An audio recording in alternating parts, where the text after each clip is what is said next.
All right.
All right. Thank you all for attending EDCC's informational webinar. While we wait for others to join, please introduce yourself in the chat section and include your name, the organization or company that you work for, and the county that you live and work in.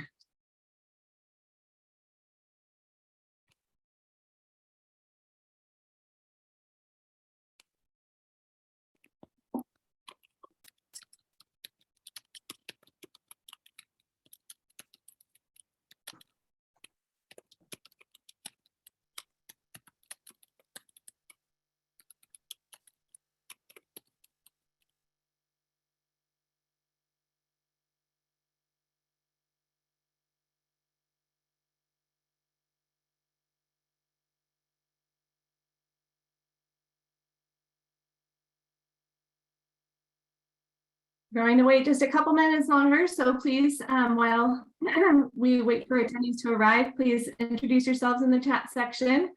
And also, we will have a polling question that's going to pop up here for you.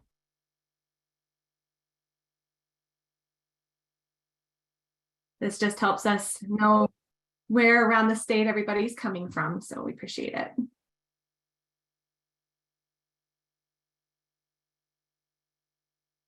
If you're just coming in, please introduce yourselves in the chat section and let us know what company you work for and what region you live in.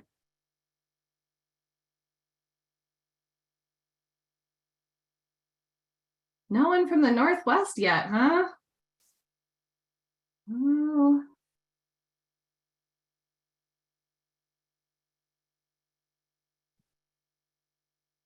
Okay. All right, we have a lot going on today, so I wanted to make sure we give ourselves enough time for the conversation.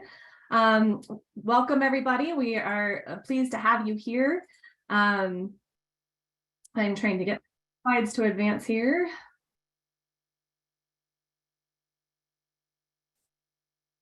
There we go. My name is Kim Woodworth. I'm the Executive Director for the Economic Development Council of Colorado. While we're waiting, just a few housekeeping items before we start. You have all entered into this webinar on mute for recording quality purposes, but we do encourage you all to ask questions from our presenters today. You can type them into the chat section at the bottom of your screen or raise your hand using the reactions button. Today's event is to educate, bring new ideas and best practices forward. If you have any questions after this webinar, please send them to EDCC's administrator at bobby.vandenheuvel@edcconline.org. We will follow up after today's webinar with a link to the webinar and presentation. We'll also post it to our website. And finally, please follow today's discussion on our social media outlets at EDCofCo, and be sure to use the hashtag EDCC events so that we can follow you. For those of you who are new to us, EDCC is a statewide industry association that supports the economic development efforts across Colorado. We connect our communities, our members, and our partners to high quality educational opportunities and trusted resources, and advocate for sound policies and programs that support a vibrant economy and enhance quality of life for all of Colorado. EDCC members come from a variety of settings. We are rural and urban, public and private sector, for-profit and not-for-profit, and include individual communities, counties, and regional organizations, local and state government, chambers of commerce, universities, and private industry. EDCC is building a virtual arsenal of information to keep our professionals updated on the latest trends, data, case studies, and thought leadership papers that our professionals can take back to their local leaders to begin these important discussions at the local level. I'd like to take a quick minute to share with you our 2023 events and programming lineup. Our annual legislative day at the Capitol is scheduled for February 2nd, and we invite all of our economic development stakeholders to come and engage with our legislators.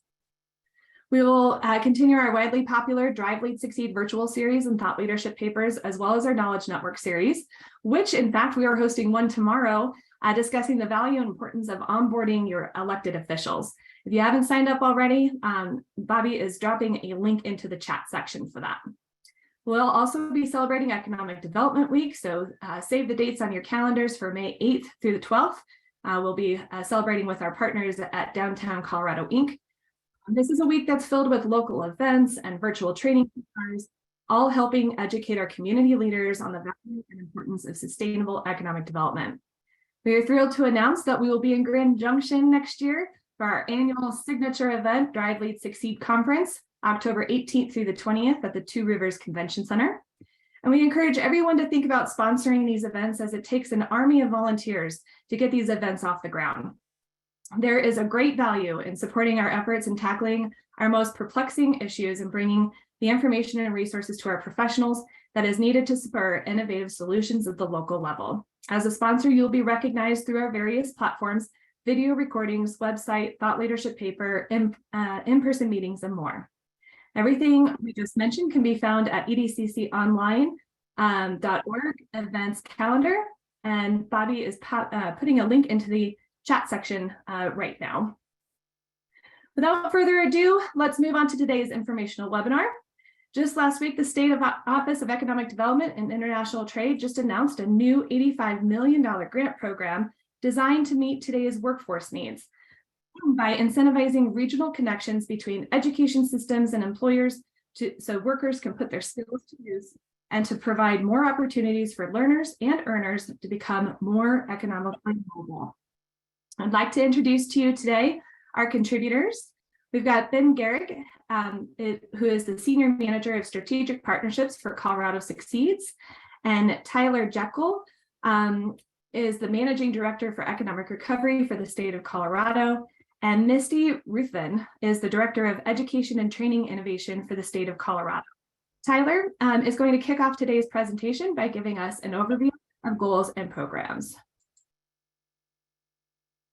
Great. Well, I just first wanted to thank Kim, Bobby, and Ben for allowing us to come speak about this great grant opportunity. So really appreciate the work and being able to connect with everyone here. And I think our goal is to really talk through bits and pieces of the program, answer any questions, but would love to hear about how we can make sure to connect with communities across Colorado about this really terrific grant program. And just before starting, so what you have in front of you is Opportunity Now Colorado, which is the name of the grant program. It was formerly known as HB 22-1350, or you may have heard it be the Regional Talent Development Grant Initiative, but it is now Opportunity Now. And I just wanted to really thank a lot of the individuals across the state that were engaged in the process that led up to this bill itself. So it's been a lot of engagement as a part of larger task forces that have looked at different ways that we can really, one, direct this one-time funding opportunity that's made available from the American Rescue Plan Act, and really use it in a way that is really delivering for Coloradans across the state. So you may have heard of it was a bill, the 1330 Student Success Task Force. This is one of the key, if not one of the first recommendations that came out of that task force. It was to create this grant program overall. So really excited to build upon that larger work that's been ongoing for the last couple of years, and now excited to move into the actual implementation of the grant fund. So really appreciate that, and just want to acknowledge the work that went into this overall program itself.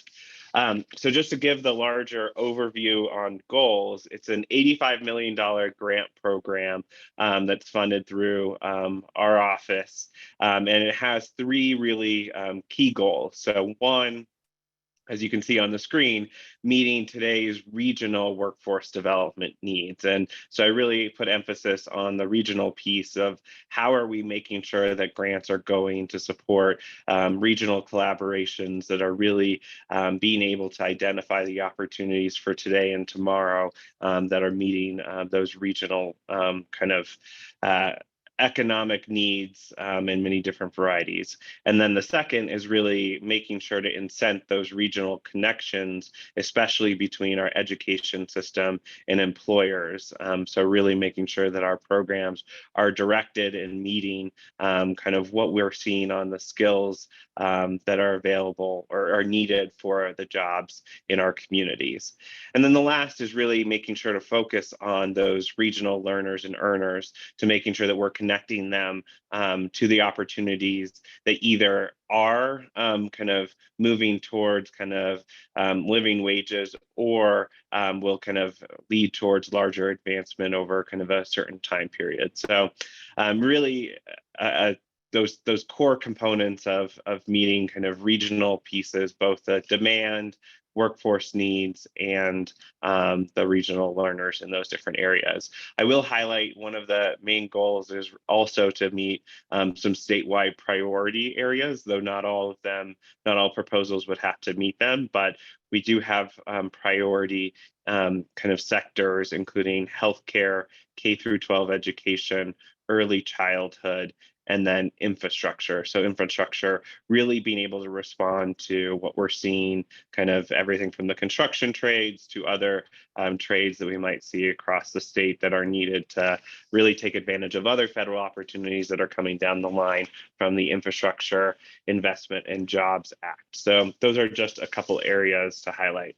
But I just really wanted to reemphasize that this is really a grant program designed to really encourage that development of sustained partnerships between industry and education. So as you see in the program guidelines that we put up, having an industry collaborator and an education entity at the table is a requirement of the program. And those can be at different stages depending upon kind of what level of funding people are applying for, but those are really core components of the program overall.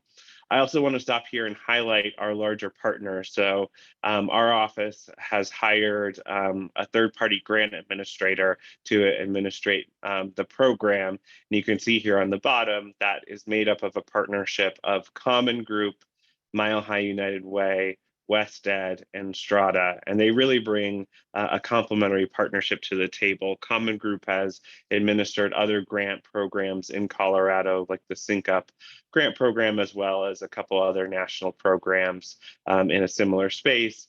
And then Mile High United Way has really worked with grantees to make sure that we're complying with federal rules and making it easier for grant partners moving forward.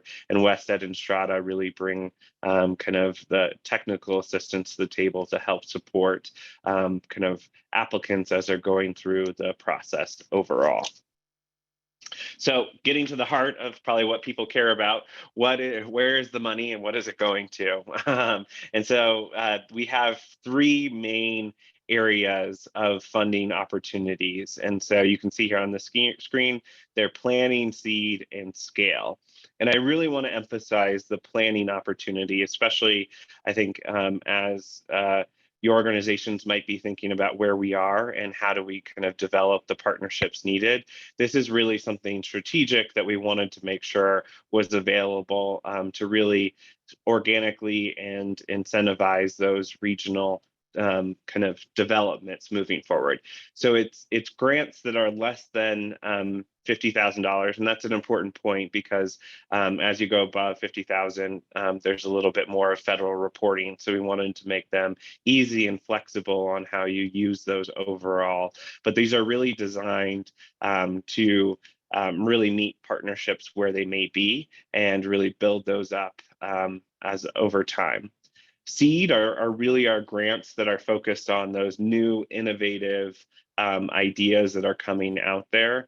And the size of those, we're saying indicatively 500,000 to $1 million. We don't have a formal limit on them. Of course, we're limited in our total fund. So we're trying to meet regions across the state. So we don't have an unlimited pool of dollars. But this is kind of indicatively where we think the grants would be, but don't necessarily have a limit on top of that. And that's true of our next phase, which is scale grants, which are really trying to build up existing programs and those that may have a strong evidence base and potential, and really kind of build those programs up in a larger way. And so we say about $1 million plus for those grants. Again, not a formal limit on what could be applied for, but indicatively up to $12 million. So that's overall. I really wanted to highlight also that we're really talking about 3 key phases of funding. So we intentionally wanted to make sure there was opportunities along the way. So as Kim mentioned, we launched our grant program on December 1st. And so what that is, and I'll explain it a little bit more, is a letter of intent. And that's really hopefully a very low barrier entry point where we want to know kind of what you're working on, that you would like to engage in this program overall. And then we work to you to get to a next phase of saying, this is where we believe you should be more formally applying for a scale grant, a seed grant, or a planning grant moving forward. But as you can see here, the intent of having 3 different phases is that, let's say you wanted to do a planning grant now, there's an opportunity to do that planning grant soon and then be able to more formally apply for a larger grant in the other phases. Overall, we're limited by federal guidance that we have to kind of have contracts in place no later than December 31st, 2024, and the funds have to be spent by December 2026. So that's kind of where you see kind of the overall limitations. But I just really want to emphasize that we do have 3 phases. So if you may not feel like you're ready right now, there'll be opportunities along the way to engage. But we would encourage you to really, if you are developing good ideas, to at least consider that you might be a good option for the planning grant overall.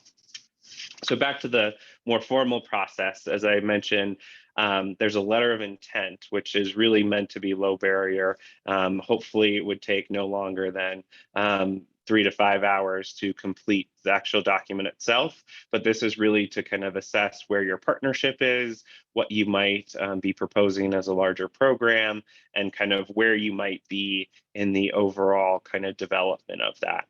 Based upon that submission, we would really be reviewing those and kind of then asking applicants to come back for a more formal application for the different of the 3 options moving forward, and then hopefully being able to move that quickly and review those so that kind of by late spring, we're able to have contracts in place and organizations are able to move forward with programs at that point. There's more eligibility pieces to this, but we've really tried to keep eligibility kind of broad so that lots of different partnerships and organizations can be there. There's a couple, or there's some federal restrictions that restrict who we're actually able to fund in different ways. But here are some of the key ones there. So a partnership that's applying must include an industry partner that's really emphasizing meeting workforce demand, as well as an education entity. The partnership, if you're applying for a planning grant, may be at more of a beginning stage. If you're applying for a scale grant, it may need to be at a more formal partnership area to kind of really meet that requirement. And then we're asking for a single lead entity to apply. There's just some federal restrictions on who could be a lead entity. I can go into more detail if you have questions, but we're asking that a lead applicant only apply for one, but you can be a partner on multiple applications. And we have lots of, I'm sure other questions come up as you read kind of our larger packet as a part of it, but we do have an ongoing FAQ that is on the website to be able to answer questions. But here are some of the key dates. The letter of intent went out last Thursday. It's due January 23rd, which is a Monday, so you don't have to work fully over the weekend on any of those parts.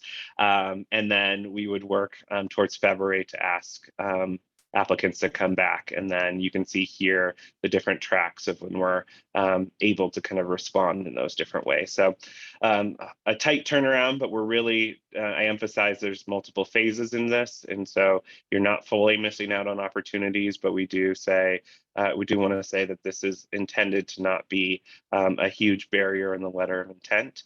And if you're not selected in this round, you would be moved on to the next round as well. So it is one that probably I would err on the side of becoming engaged and engaging on the front end of these processes.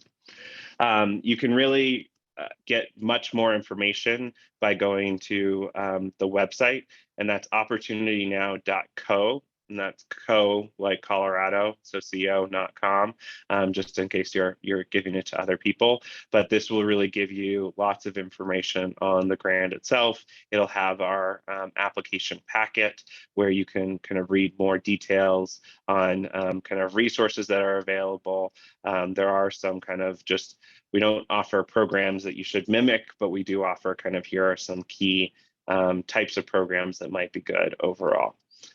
So with that, I just really wanted to kind of end by saying we're really excited. We really do think that this kind of combination of really meeting regional demand, and building partnerships that are focused on long-term economic mobility are a really terrific opportunity for Colorado, and love this audience in particular because you're a core component to really making that happen. So not only would love to answer your questions, but if there are kind of feedback that you have for us, would love to hear that as well.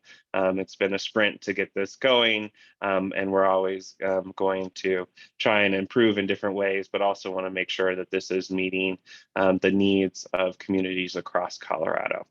So with that, I guess I'll end. And Kim, I don't know if we want to go to questions now or if you wanted to wait until later. If anybody has any questions, please raise your hand or put it in the chat section, and we'll certainly answer those questions. From an economic development standpoint, the way EDCC sees this is that we are the conveners of our communities, right? We are the ones that can really help bring all of these people together to create this regional collaboration. And there's nothing better that Colorado does than to collaborate. So when I really started to think about what some of these projects would look like, and I'm going to ask Tyler and Misty to really help us, identify some others that could be potential. But what are, some of the issues that you're hearing from, your employers that you have in your community? Obviously, one of them is, the workforce situation. And so getting them to the table right away in this conversation to understand what they need as a reality, and then starting to pull together all of your educational partners within the community, including your K through 12. We cannot exclude that these conversations start at K through 12. And any of those opportunities, and Ben's going to get deeper into this, but when we start to think about credentializing people, and all of the time that we spend in our jobs, life skills, apprenticeships, all of that should go towards the particular credentials. And I can see this program really building itself out in that way, but then I also see how it can address some of the major challenges that we have in our communities. So one of them that Tyler mentioned was the infrastructure, the construction, and housing, and making housing happen in our community, as well as childcare. We have those issues. Why can't we create a program that's not only solving for the major issues that we have in our community, but then it's also solving for that workforce development need? There's an example that's down in Delta with a technical trade school who partnered with Habitat for Humanity in order to build out a construction program. So not only are we building houses, but we're also building our next line of skilled tradesmen in construction on the Western Slope. That is a particular project that I think would be, that we could start thinking about and building our community together. I see that Lisa has a question. Lisa, and you are on mute. Hi there. I had a question for you about the requirement that you have an industry partner. And when I looked, I jumped onto your website and looked at the more detailed FAQs, and I'm just a little concerned. Like, I'm wondering, so I'm with the Adams County Regional Economic Partnership. We're a nonprofit 501c6 who works with all our companies up here. And, when you have a definition in here that says the for-profit entity may be, and then you go down into industry or trade association, I just don't think I would apply. I would be an industry partner, although I feel like I would represent a multitude of either manufacturing or construction investors in my organization. So what are your thoughts around that? Is it a specific company, or the other idea, and I don't think we have any on the call, but one of my strategic partners is one of the trades in the electrical contractors. So what are you thinking around how folks like myself, a nonprofit EDC group, would be engaged in this process? Yeah, I mean, I think it would the reason why an industry partner is very important to this is to show that we are connecting kind of our programs, our training education programs, to an end user and an end job. And so to that degree, I mean, I think if you have the trades at the table or others and can really talk through, this is how we have industry writ large at the table and can really meet those larger goals. To me, that is satisfying quite a bit of it. And kind of the technical pieces as it comes in, and we can kind of assess and make sure that we're getting the right kind of the right ways to demonstrate that. But I would say the larger goal that we're trying to achieve is that connection to meeting regional demand and meeting actual jobs at the end of the day. And so if that's something that can be proved, to me, that's the most important factor. Okay. Well, then I suggest that maybe, like, if you look back, the for-profit entity, Yep. An industry or trade association generally is not a for-profit entity. So you might want to clarify that. Yeah, I think that's a really great, thank you very much for, and it's a great I'm excited about this because we already have some regional ideas here. So thank you for this opportunity. Oh yeah, more than welcome. And thank you for that that comment. I also I got through the chat too. There's also this can build upon existing work that's happening as well. So like Skill Advanced Colorado is another program where there's lots of work that's occurring. One part that I didn't mention here that's really important as we kind of go through the larger process is really being able to show sustainability, and one component of that is kind of what types of match could be brought to the table, and match could take different forms of federal funding, state and local funding. It could take in-kind match, different ways that can be achieved. But I just wanted to mention that this isn't something that it is something that can build upon kind of pre-existing programs if it's something that could either help to scale that up or move it forward as well. And then I also, one other thing I forgot to mention, and Misty has done a lot of this work, is that for really looking at regional economic demand, there's quite a bit of resources and data that's already out there as a part of it. And Misty, I don't know if you wanted to speak to it or put it in the chat, but there's been a lot of good kind of development of how to bring those systems together. So if you're looking at ways that we can either articulate what we're seeing or to look at regional economic demand, there are very good resources already available for that. Thanks, Tyler. And I'll also drop this in the chat. Hi, everybody. So there's a website, coloradofuturejobs.com, that's based on a combination of publicly available data like labor market index, as well as burning glass, MZ data, to really then think about what is the county level look for our in-demand jobs across the state. So I'll pop that in the chat. One of the things that Tyler mentioned very articulately is, regions mean a lot of different things in Colorado. So it could be statewide priority and footprint or a region of your choosing. So through the work that you guys have been working on, Misty and Tyler, have you seen, specifically, demand in certain regions that, we can connect our economic development professionals to, maybe something that has already happened? Do we have any great ideas that is out there that's, that maybe some other states have been working on? If you think about a regional concept, or are we like the state that's doing this and no one else is? Just trying to help us get creative and what this could look like. I think there's a lot of great examples out there of how kind of either looking at a particular industry, say it might be K through 12, behavioral health or others, and saying, how do we get our kind of employers at the table and really look at the skills that are needed for the in-demand jobs, and then also have that educational entity that's there to say, this is how we can meet them in new and a creative way. So there's a lot of other kind of points that are coming up that also came out of the 1330 work, such as the idea around stackable credentials, which is how does someone kind of enter either a training system and then also have this pathway where they're building out and meeting jobs over time. So I don't want to go too far in providing kind of that many examples, because I also think one part that we really want this program to do is to really build off of those ideas that are coming out through our regions and those partnerships that we're already seeing. But we could always talk more, and there are examples of kind of different types of job matching programs that have been successful in our kind of packet.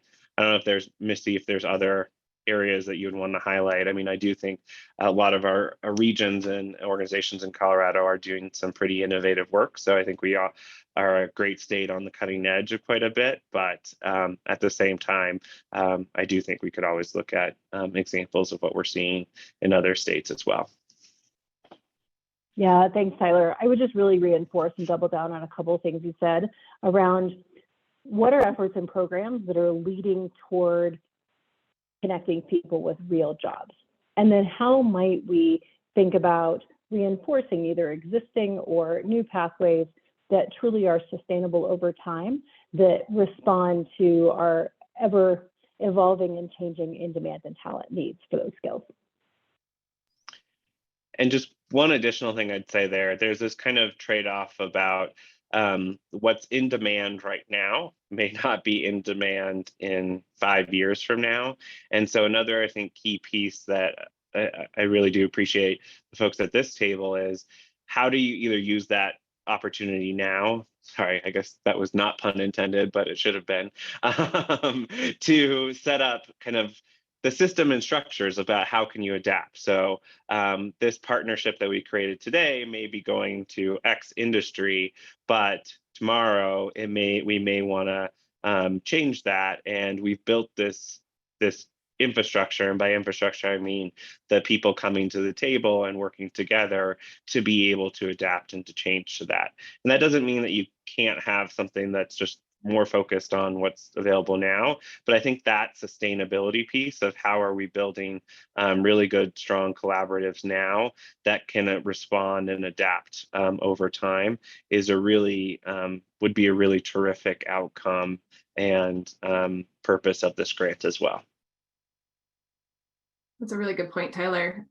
We do have a question in the chat section. Can this program be matched with congressionally directed spending funding? And that's coming from Associated Governments of Northwest Colorado.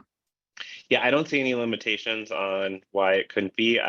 Not knowing any restrictions on the congressionally directed spending front, I would check that side. But I think from our side of those funding, I think it would be allowable with all federal dollars. One of the things that we all have to be very cognizant of is not supplanting in different ways. So if it's additive, then absolutely, I wouldn't personally right now see a problem with being able to build off of that as well. I actually would see a benefit because that could further help with the sustainability components of the program.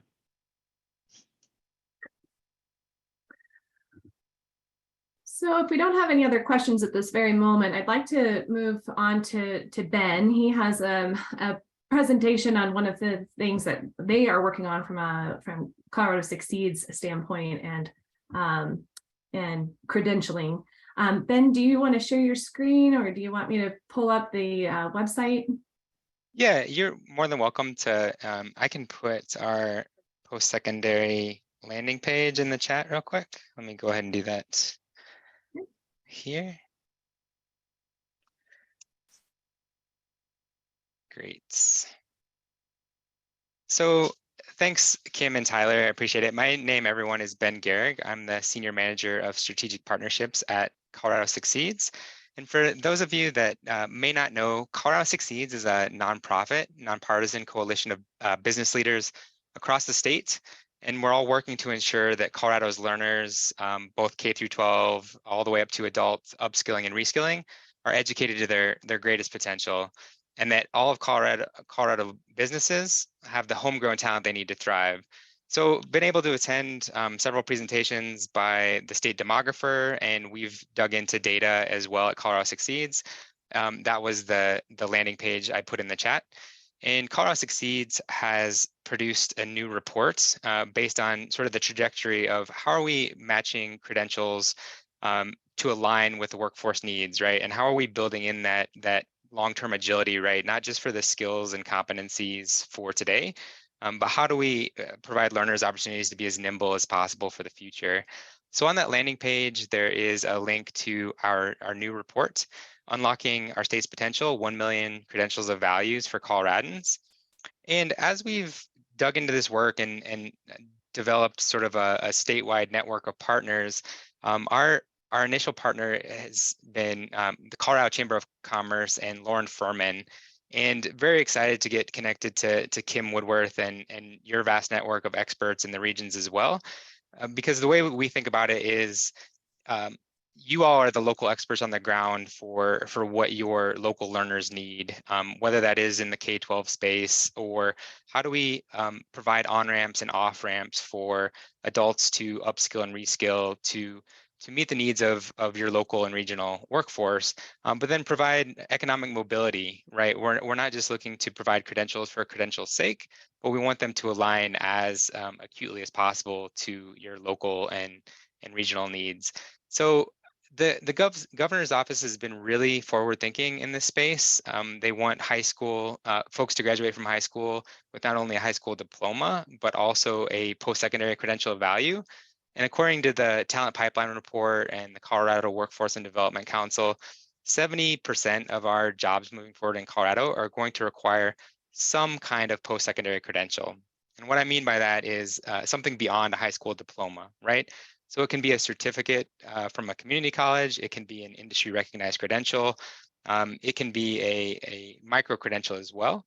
And there's a lot of exciting things going on in the apprenticeship space to start to familiarize high school students with the opportunities at their fingertips, but then also give employers the opportunity to create their own talent pools as well. So moving forward, as Colorado strengthens their K-12 pipeline and students start to access these opportunities before they graduate, even if we meet our mark moving forward, our report identified that to meet Colorado's economic demand for our workforce and our economic competitiveness, we're going to need another 400,000 or 500,000 credentials to meet the needs of our local employers, right? And historically, we've been very fortunate in accessing talent from out of the state, but Colorado Succeeds is really interested in alignment and access for our in-state homegrown learners. So our invitation for this group is to sign on to the movement of creating this 1 million network. And this is really elevating your local industry voice. So not only out of your office, but also your individual businesses in your backyard. We have a very prolific presence at the Capitol, and we're working hand in glove with Lauren Furman and her team to start to codify some of the learnings from this Opportunity Now grant, right? So as you build out this infrastructure and think about long-term sustainability and scalability, we want to provide an opportunity to bring those learnings back to systems across Colorado, right? So whether that's K-12 infrastructure or opportunities that the Colorado Workforce Development Council is cultivating and uncovering, Colorado Succeeds basically wants to be the clearinghouse for business voice in that process. So you'll be hearing more from us as you choose to join our movement. We'll provide you opportunities to engage in this work and give you sort of a menu of options to engage in future outreach, communications, and advocacy in this space. So thanks again to Kim and Tyler. Tyler and the Committee for Opportunity Now has done a really impressive job making this Opportunity Now grant opportunity as accessible as possible. So I would just echo his recommendation to engage early and often, and Colorado Succeeds looks forward to seeing all of the creative and innovative initiatives that come to the fore. So thanks again. Thanks, Ben. As I was reading the report, it was something that came to mind for me. My brother is a teacher, middle school science teacher in Denver. And we were having this discussion about, getting kids to, in the grade school to start to think about what their careers could look like. And he said, well, how are you going to do that? They don't even, all they care about is, their sports that they're playing or the next video game. That's a really hard ask when you're asking teachers to help them start thinking about what career looks like, later in life. But one thing that resonated well with me was that if you start to take the credentials, or that we're credentialing certain types of behavior, it's incentivizing that behavior from the students. So then they feel that they can actually, if they're walking away from school with so many credits, then they don't have to go to a full 4-year institution or pay for 4 full years or something of that magnitude, or that they can graduate with certain credentials towards a career. We have an example here in Mesa County where we've got a aviation company that works out of the airport. They have been taking high school students in and doing an apprenticeship with them, where they are actually coming out of high school into a full-time position, making $60,000 a year. I mean, that's incredible. And they're creating their pipeline. And so I think as we start to really talk to industry, we really need to get them at the table to help us build out their pipeline. They are part of this puzzle piece. And that's where economic developers can really, make that start that conversation and really get them to the table. And then we can partner with our educational system in order to really marry this collaboration. Yeah, and just to piggyback off of that, Kim, the skilled trades have had a huge head start in this arena in terms of opportunity for apprenticeships and paid work-based learning to refine your skills and your pathway opportunities. And I think talking to educators on the ground, finding a way to motivate students to not only complete their high school diploma, but what's next after. It doesn't necessarily have to be traditional higher ed, associate's degree or bachelor's degree. And I think traditionally sort of pulling out college as the preferred modality has been a pretty accessible way to motivate students to continue forward and keep looking towards their future. But there are hundreds and hundreds of opportunities for students who don't choose to go to college right out of high school.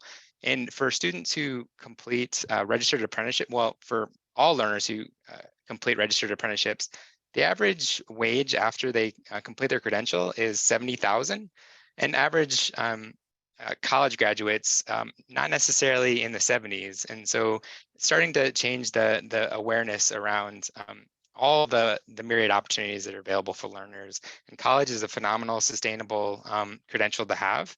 But there's lots of on-ramps and off-ramps that if you want to explore prior to going that route, we want local employers to have access to deliver that message in the high school. This is also an opportunity too, Ben, I think in that report that there was discussion on looking at the different types of underserved populations that we can start to get very creative and helping them get credentialized as well. Again, making sure that they do finish high school, and if they are, to finish what do we have to do to help them finish high school, but then also get some of those credentials that they can come out of high school into, some of these higher paying wage jobs. So we just need to be really creative with the different types of populations we have in our communities. We can serve our businesses if we really connect the dots between the learners, earners, and our employers. So with that, I mean, we're at 15 minutes to the hour.